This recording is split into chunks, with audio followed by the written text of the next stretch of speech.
ओम शांति।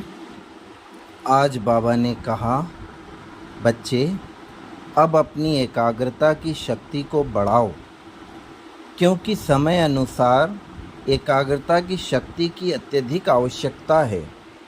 एकाग्रता की शक्ति वाला ही अचानक के पेपर में पास हो पाएगा। यदि अभी अभी पुरुषार्थ खत्म हो जाए तो आपकी रिजल्ट क्या होगी?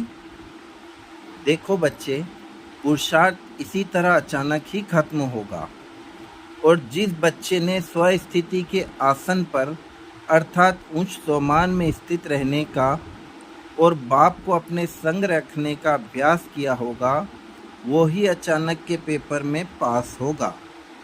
बच्चे सोचते हैं कि हम अचानक के पेपर में तो पास हो जाएंगे, परंतु अचानक का पेपर बहुत भयानक होगा।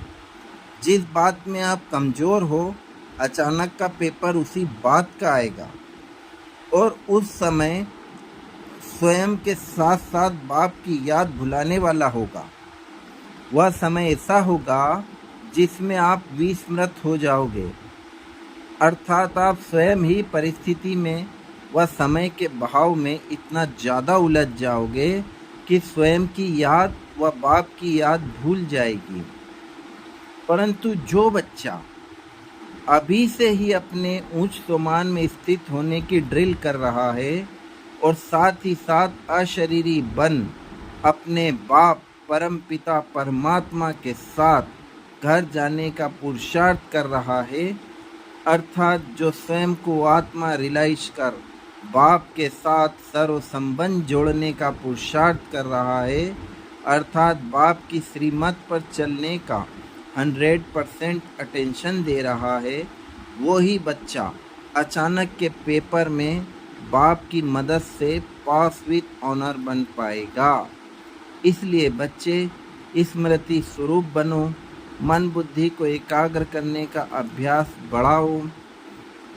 बाबा बार बार कह रहा है अचानक अचानक अचानक, तो इस बात का इम्पोर्टेंस अर्थात समय के महत्व को समझ, बाप की समझाने के महत्व को समझ पुरुषार्थ करो, अन्यथा बाप भी कुछ नहीं कर पाएगा। अंतकाल आप अकेले हो जाओगे और वह घड़ी केवल पश्चाताप की होगी। इसलिए सोच समझकर अपने एक एक सेकंड को सफल करो। अभी का पुरुषार्थ ही अंतिम विजय का आधार है। ओम शांति।